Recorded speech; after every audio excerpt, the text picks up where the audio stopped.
Bonjour à tous, bienvenue à notre méditation quotidienne. Aujourd'hui, nous allons voir le verset 17 de Romains chapitre 12, donc la lettre de Paul aux chrétiens de Rome.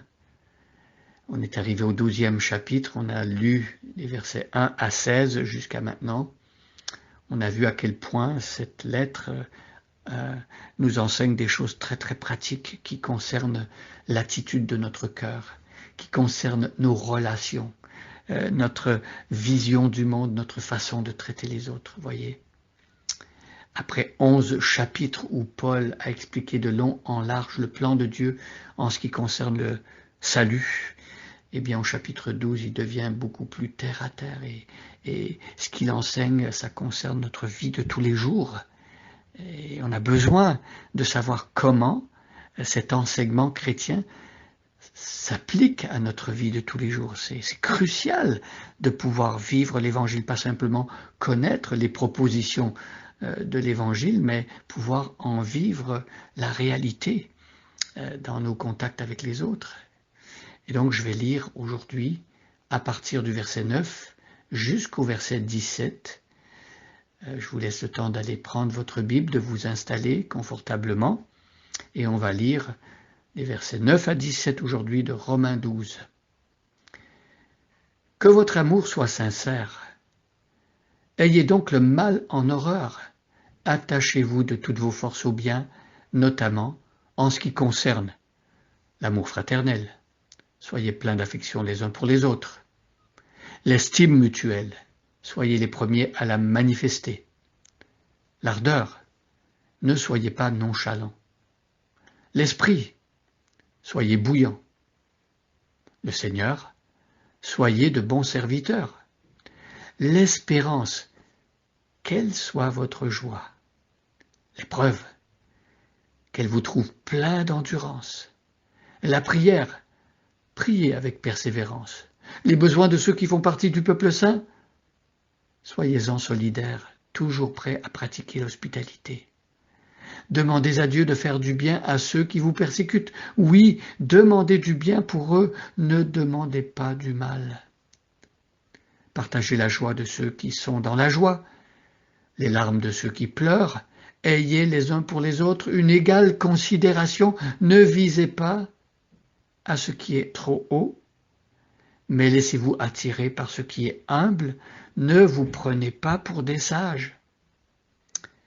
Verset 17. Ne répondez jamais au mal par le mal. Cherchez au contraire à faire ce qui est bien devant tous les hommes. Alors, dans la foulée de ce que Paul vient d'enseigner par rapport à l'attitude que le chrétien est appelé à avoir dans le monde, dans ses rapports avec les autres chrétiens, mais aussi avec les non-chrétiens, ici, il s'agit de savoir comment on va répondre à ceux qui nous insultent, à ceux qui disent des mensonges, à ceux qui utilisent des paroles pour détruire, pour humilier. Et il y a beaucoup de cela, n'est-ce pas, dans notre monde. Mais ici, Paul dit quelque chose de très important. Ne répondez jamais au mal par le mal. Voyez ici la radicalité de cette exhortation. Jamais. Il ne s'agit pas de se dire peut-être que oui, je serai justifié quand la personne m'a vraiment insulté sérieusement. Là, je serai justifié de répondre avec des mauvaises paroles. Mais ici, Paul dit jamais, jamais. Ne vous laissez jamais convaincre qu'il est juste de dire du mal ou de répondre par le mal quand quelqu'un nous insulte. Mais mes amis, j'aimerais vous dire que pour vivre cela, on a absolument besoin de la grâce de Dieu. Je ne vous surprends pas en vous disant cela. Parce que le réflexe le plus naturel qui soit, lorsque quelqu'un nous insulte ou nous humilie publiquement ou dit des choses qui ne sont pas vraies, c'est de répondre et d'insulter à notre tour, de rendre l'appareil. Mais ici, il s'agit de ne pas répondre en disant du mal à ceux qui nous font mal. et qui nous disent du mal de nous. Cherchez au contraire à faire ce qui est bien devant tous les hommes. Alors ici, vous voyez, Paul prend un contre-pied. Il dit que voilà, là où, lorsqu'on t'a insulté, là où la personne, elle attend des paroles sévères et dures et méchantes en retour, eh bien on la surprend en disant et en faisant au contraire ce qui est bien. Ce qui est bien. Voyez, cherchez au contraire à faire ce qui est bien devant tous les hommes. Alors ici, l'idée de le faire devant les hommes, c'est que ça puisse servir de témoignage. Voyez, lorsque une personne agit de cette manière-là, elle semble être comme une sorte d'ovni pour les témoins qui la regardent. On vient de t'insulter en public, on vient de dire des grossièretés à ton égard, et voilà que tout le monde regarde et attend de voir quelle sera la réaction. Ah, il va certainement lui mettre un poing à la figure, il va certainement l'insulter avec sa bouche, l'humilier, parler sévèrement avec colère. Et là, tout le monde attend de voir qu'est-ce qui va se passer.